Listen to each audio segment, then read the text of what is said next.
UGC NET June 2025 Teaching Aptitude 5P Part number 10 Question number 46 Dash is the right instructional technology for the understanding level of teaching.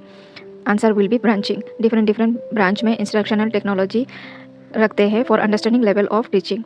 तो यहाँ पे linear program instruction, self instruction ये सब नहीं होगा. Branching will be the right answer. Question number 47 Select the right combination of the statement.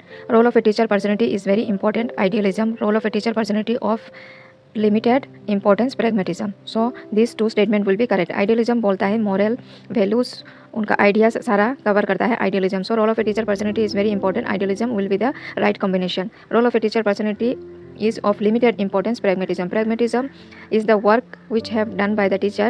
उसको बाद में जो measure करते हैं उसका consequence को देखते हैं उसको pragmatism बोलते हैं. तो role of a teacher personality is of limited importance pragmatism combination will be the right answer will be A and B. Question number 47 answer will be A and B.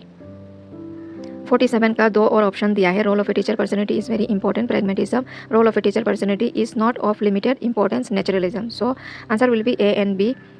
Question number 48 arrange the components of teaching process in order to occurrence from initial to final. Initial से final तक हमें इसको सजाना है. ये जो component दिया है यहाँ पे परफॉर्मेंस असेसमेंट, इंस्ट्रक्शनल गोल, एंटरिंग बिहेवियर, इंस्ट्रक्शनल प्रोसीड्योर. तो सबसे हो जाएगा इंस्ट्रक्शनल गोल हमारा सेट करेंगे हम, एंटरिंग बिहेवियर, फिर बिहेवियर हमारा आ जाएगा, फिर इंस्ट्रक्शनल प्रोसीड्योर और लास्ट में परफॉर्मेंस असेसमेंट होगा. तो answer will be B C D A. Question number 49 arrange the following chronologically on the basis of their launch year. Launch year के बेसिस पे हमें इसको सजाना है. तो सबसे पहले होगा कृषि दर्शन, इसके बाद होगा ज्ञान दर्शन, इसके बाद स्वयं प्रभा, इसके बाद PME विद्या.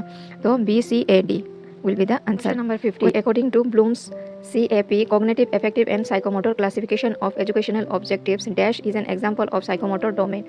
तो साइकोमोटर डोमेन का हमारा जो एग्जाम्पल है उसको हमें लिखना है. यहाँ पे हो जाएगा मैनिपुलेशन, उसका मतलब ऑब्जेक्टिव साइकोमोटर डोमेन का यहाँ पे ऑब्जेक्टिव मैनिपुलेशन एग्जाम्पल हो जाएगा. यहाँ पे आंसर विल बी सी.